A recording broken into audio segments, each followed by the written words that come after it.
మరిన్ని అప్డేట్ చూద్దాం. కూటమి ప్రభుత్వంపై మాజీ సీఎం జగన్ ఫైర్ అయ్యారు. పాత కేసులు తవ్వి వైసీపీ నేతలను ఇరికిస్తున్నారని మండిపడ్డారు.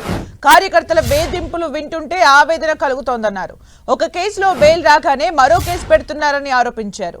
వంశీ, నందిగం సురేష్ విషయంలో దారుణంగా వ్యవహరిస్తున్నారని మండిపడ్డారు. కార్యకర్తలను వేధిస్తున్న వారికి సినిమా చూపిస్తామన్నారు జగన్. రిటైర్ అయిన దేశం విడిచి వెళ్లినా రప్పించి శిక్షిస్తామని తెలిపారు.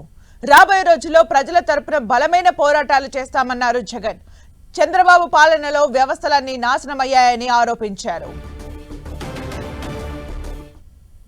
కలియుగంలో రాజకీయాలు చేయాలి అంటే ఈ యుగం చంద్రబాబు యుగంలో రాజకీయాలు చేయాలి అంటే ఈ రాజకీయాలు చేసేటప్పుడు కేసులు వేస్తారు అనే భయం లేనప్పుడే రాజకీయాలు చేయగలుగుతాం.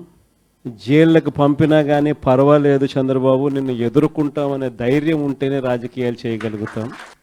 అలా ఉండగలిగిన తెగువ ఎవరికైనా ఉంటేనే రాజకీయాల్లో ఉండగలగాలి, చేయగలగాలి అనేది మాత్రమే ఈ కలియుగంలో మనం నేర్చుకుంటా ఉన్న పాఠం అని చెప్పి చెప్తా ఉంటాం.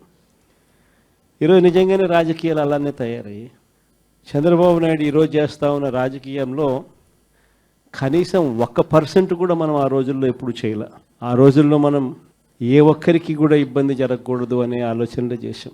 అంతగా మనం కులం చూడకుండా, మతం చూడకుండా, రాజకీయాలు చూడకుండా, మనకు ఓటు వేశారా లేదా అన్నది కూడా చూడకుండా ఆ రోజుల్లో మనం పరిపాలన అందిస్తే ఈరోజు చూస్తే ఎలాంటి పరిస్థితులు ఉన్నాయి అని అంటే ప్రజాస్వామ్యాన్ని పట్టపగలే కూని చేస్తూ ఉన్నా కూడా ఈరోజు ఎవరు మాట్లాడలేని పరిస్థితిలో ఈరోజు పాలన సాగుతూ ఉంది.